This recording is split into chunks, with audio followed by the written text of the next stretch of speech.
Lover's Moon, a novel by Mark Leslie and Julie Strauss, read by the authors.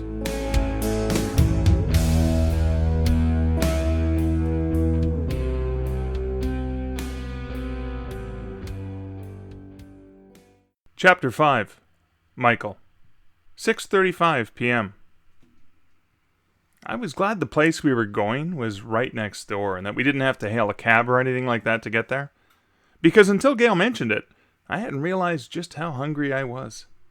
"I'm starving," I repeated, getting up from the table and plucking my jacket from the back of my chair. As we moved out of the cafe into the escalator, I was reminded of the hunger pangs I'd felt walking into Antonio's urban kitchen yesterday. I'd been tantalized by the smell of the food there, but I'd also been tempted by the offer the hot young Beatrice had made. Heck, I'd felt the heat radiating off Beatrice immediately. Her scent and the look she'd given me had resonated immediately in my groin. Yesterday, of course, I didn't enjoy a bite of the delicious meal across from a beautiful young woman. The taste of the food was off, and the meal seemed to last forever, because I was too nervous about how to politely reject the pretty fan's blatant advances. And every single moment that passed had come with an agonizing desire for me to finish that meal, get out of there, and remove myself from the situation. Completely unlike how I felt tonight. Gail was closer to my age, near pushing 40, and an absolutely stunning beauty. Sure, she was pleasing to the eye, the type of beauty you feel good about just looking at. But what I loved about her was she was dynamic and multi-layered. That made her far more beautiful, far more appealing to me. And though I picked up an intense sexual desire off of Gail within a split second of my first word to her, there was something far deeper at play I could sense. While I could tell, from the emotive sense she gave off and how her heartbeat reacted to things I said and did, that she was really into me. As into me as I was into her. She thought I was hot. But that's not what appealed to me. That's not what intrigued me. No, it was those layers. It was the fact she kept repressing it, or at least trying to repress it, and hiding that desire behind layers. That was what intrigued me. Because it felt like her desire for me was playing peekaboo. The now here and now gone aspect was so bloody appealing, and it drew me into her even further. She was also completely aware of her surroundings while appearing oblivious to them. Though she was subtle about it, I could tell she was aware of the position and actions of everyone in that cafe. And I was curious to know what it was that led her to be that way. I have enhanced senses. I can hear, see, and smell things the average person isn't aware of. But Gail seemed to have some sort of dynamic ability to perceive the room in a way she very carefully didn't let on to anyone else around her. I'm not even sure she was aware of it. When she'd taken that call from her female friend, I consciously focused on not listening in. I'd been able to hear every word Gail said, and every word her friend Isabeau said. It was something about bees and attics and ruined merchandise, but it was none of my business. I did my best, instead, to focus on other noises and sounds around me. If I attend to something specific, I can drown out the other static noises.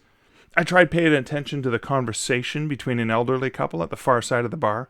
They'd been squabbling about the deadbeat boyfriend of their 40-year-old daughter who still lived in their basement. This worked, keeping me from listening in on much of Gail's conversation. Only short snippets of what Gail was saying made it to me, and I did my best to ignore them. But I couldn't ignore two of the things I heard. $5,000 and celibacy. The first one had been uttered by Gail. I wondered if that was the cost of whatever incident they'd been speaking about came to. As for celibacy, that had come from Isabeau, and I had no idea what the context was, nor how it related to their beehive mishap. Isabeau was hot for the beekeeper, who was a celibate. I was hot for Gail. I gestured for her to enter the revolving doors exiting the Barnes & Noble first. I took that brief moment to enjoy a quick look at her very fine ass and those tight black leather pants as she moved ahead of me.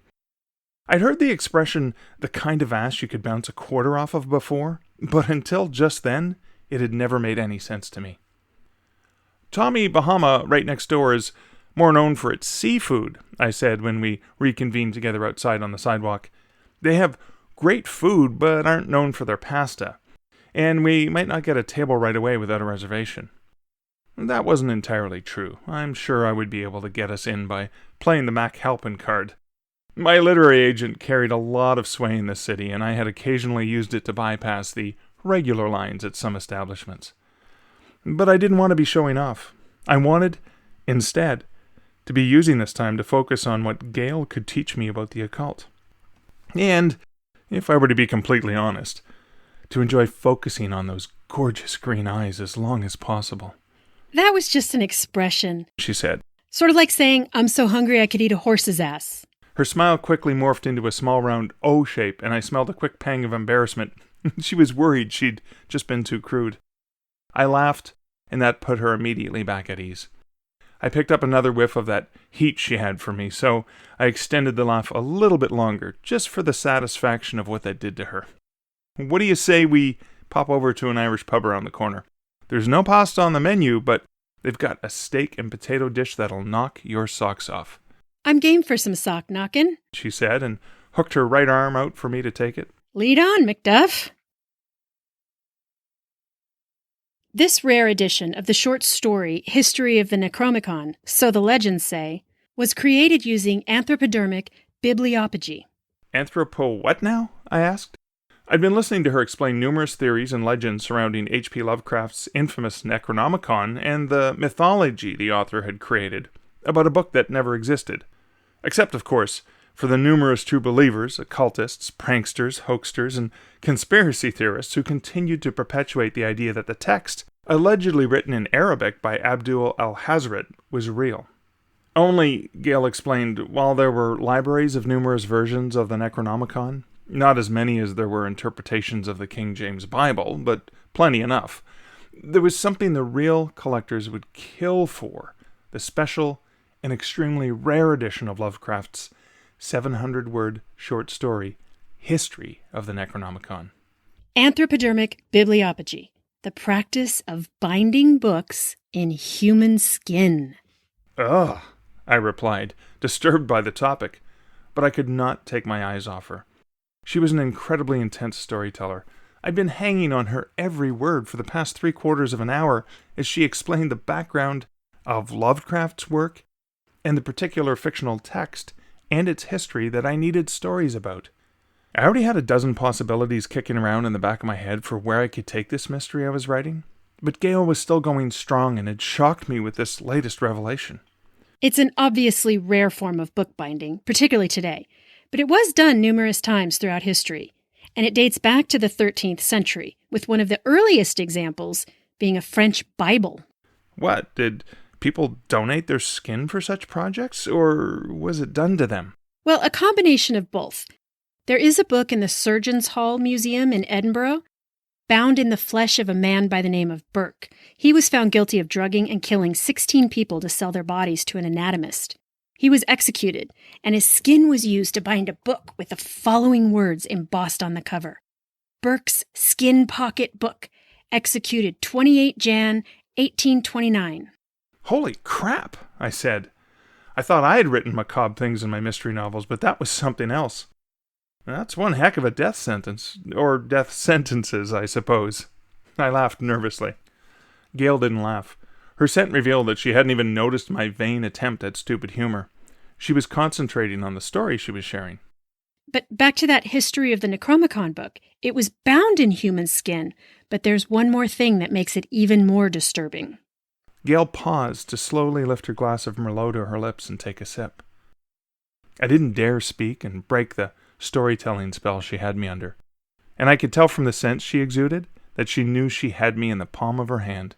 She was enjoying the fact she had me on the edge of my seat. While they're not sure whose blood it is, blood was used as the ink for this particular and very much sought after handwritten version of the book. Oh my God, that's perfect! I clapped my hands together to enunciate my point. That can be the underlying book behind the murder, while everyone else thinks it's related to a different rare version of the Necronomicon. I rubbed my clasped hands together and sat back for a moment, letting my eyes escape from hers to glance at the ceiling as I stored away a few nuggets of details for the novel. Yes, I murmured. Yes, that can work really well. I picked up my beer and took a sip of it. It was warm, having sat untouched for most of the past hour, but I didn't care. Gail's stories had helped fill me with the details I needed to break the block. I could feel the words itching to tumble out of me. This was when I realized I wanted nothing more than to call for the check, pay the tab, and rush back to my room at the Algonquin, where I would write until the wee hours of the morning. Heck, I had enough here to carry me through to the very end of this book. I loved it when it all fell into place. Huh, Gail said as I placed my beer back on the table. So that's what it's like. I turned my eyes and attention back to her. She was now leaning forward and staring at me, the look on her face and the scent coming off her indicating she was absolutely fascinated with what she'd just witnessed. That's what what's like. That creative spark, inspiration, whatever it is. I could have sworn I saw the minute it flickered into your eyes. The air changed. You seemed to change. You went from a listener to being engaged in something a million miles away. Did I? Yeah, She said, and her eyes sparkled with excitement. it was such an amazing transformation to observe. You almost look like you might be having an orgasm. I laughed. That's sometimes exactly how it feels. No kidding? Yeah. Where do your ideas come from? Most of them come from a warehouse in Schenectady. A confused look and feeling overcame her. I laughed. It's an old joke that science fiction writer Harlan Ellison once said in an interview. He was asked about where his crazy ideas came from, and he said, Schenectady. There's a warehouse that ships him a pack of ideas for $25 every week. Oh. She said, wrinkling her cute nose. I realized I'd shared an insider writer joke that made no sense to her. So, I said, I got some amazing content that I can really use, but we haven't even ordered yet, and I'm even more famished than before. Because Gail was so busy sharing details and I was so focused on listening, we hadn't looked at our menus. The waiter who had come by 3 times to take our order seemed to have given up on us ordering food. We had, however, had a couple of rounds of drinks during that time. Or at least Gail had a couple of glasses of Merlot. I had my barely touched beer and a glass of water. Our waiter noticed Gail's glass was empty and approached the table. We used that time to order some food. I went with the steak and potatoes, while Gail ordered the famous Angry Burger. And She said, I think we should start with a pound of your crispy chicken wings. How hot do they come? Buffalo or sweet and spicy? She looked at me with a defiant look on her face. Can you handle it hot and spicy, Andrews? I wasn't a big fan of hot food. Frank's Red Hot was typically more than enough for me. But I wasn't about to look like a wuss. Sure, I said. The hotter the better. You've got nothing hotter than buffalo? Gail asked the waiter. No, but I can put in a special request with the chef. You do that. Tell him he's dealing with a couple of spicy food pros. See if he can try to hurt us. I may have physically winced at those words because I picked up on the waiter noticing my reaction. Are you sure? The chef can really spice them up. I'm sure. She looked at me again, challenging me to be the one to back down. How about you? 100%, I lied. Oh, Gail said to the waiter. and forget the Merlot refill I just requested. I'll skip over to beer, whatever it is that he's having. Even though my own warm beer was 3/4 full, I told him I'd like another one. I figured I'd need the extra liquid to wash down the pain from the hot wings. Of course, the waiter said, departing to place our order. That was rather gutsy of her, ordering messy sauce wings on a first date, and a hot wings throwdown at that. This isn't a date. This is a work meeting, and you need to get back home and work on this novel. I shook my head, as if that annoying voice was a fly buzzing around me. Are we going to have a hot wings challenge showdown or something? I asked. Gail grinned, and the magical twinkle in her eye set my heart on fire. I knew these wings would be too much for me, but she was already proving to be too much. The smile I was looking at could set 1,000 hearts on fire. It was most certainly setting mine in flames. So, this series of books you write, these mysteries, what's the main character's name? Maxwell Bronte. Bronte, like the literary sisters? Yeah, exactly. I named him after Emily Bronte. Well, Bronte without those little umlauts over the E. I didn't want to constantly try to find the special characters on my keyboard, so I went with a regular E for my character. Why Emily Bronte? Wuthering Heights was one of the first classic novels I loved reading when I was young. Wait a minute.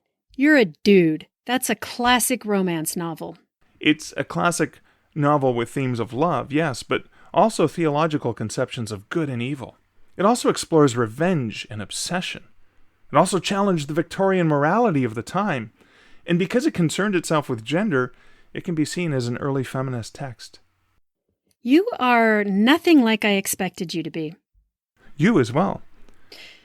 So let's get back to Maxwell Bronte. His name came from Emily Bronte, but where did the character come from? Where does his personality come from? I'm curious to hear how you created this guy.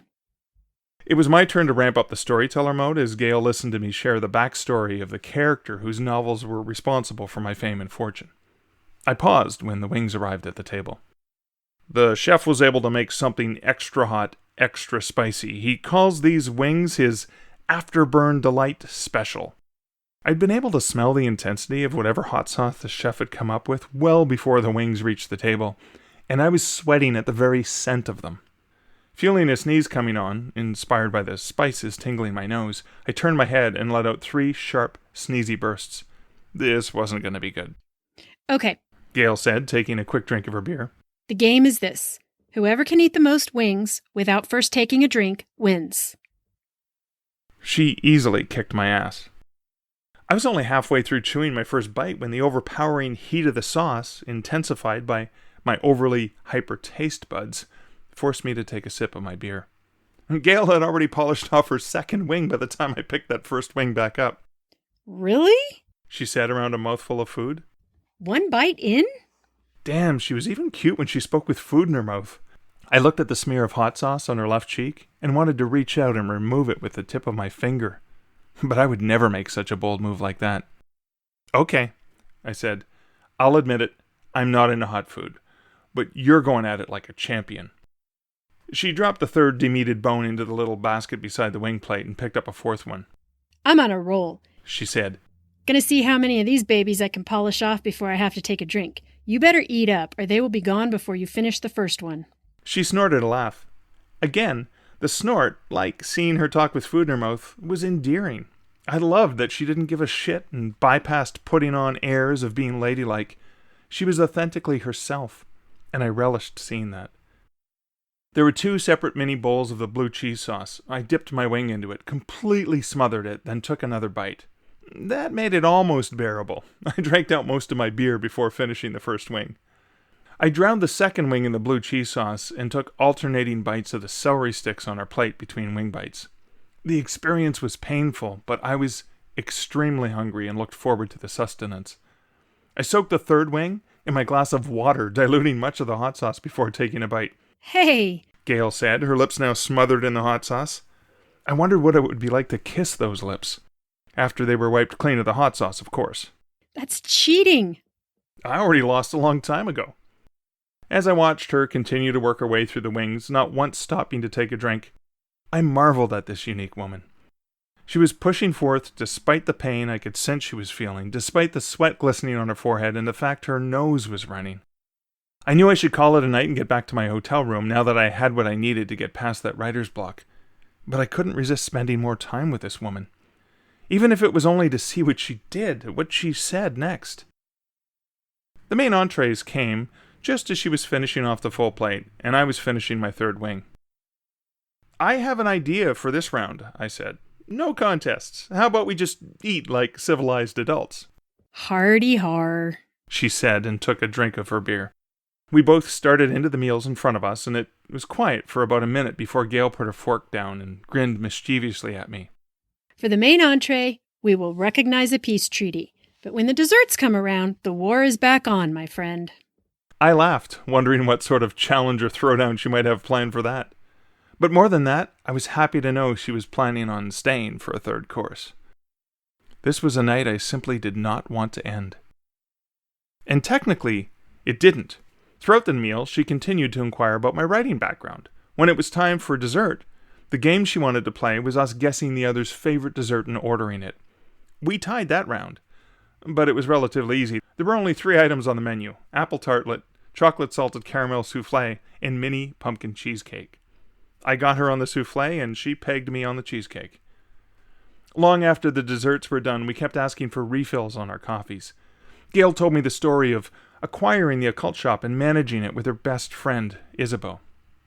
We kept talking, bouncing back and forth between sharing various stories of our lives, and it felt like the entire several hours of that meal took no more than about 15 minutes. Time can be like that when you click with a person, and I felt myself really clicking with Gail. We closed that restaurant down, and the conversation, sharing, joking, and laughing continued between us until they started turning the lights out and putting chairs up on the tables. We finally got the not-so-subtle hints it was time to leave. But instead of saying goodnight and parting ways, we walked together towards Times Square and the theater district, and then back and forth along the streets, as if we were exploring the area and targeting hitting them all, like trick-or-treaters trying to maximize our reach across the neighborhood.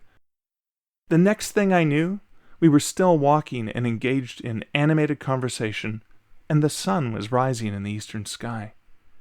We had been talking all damn night. That had never happened to me before. By the time we said goodbye, I knew only one thing.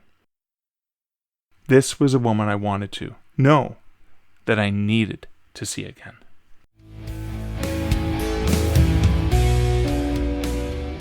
You've been listening to Lover's Moon, a paranormal romantic comedy by Mark Leslie and Julie Strauss. Read by the authors.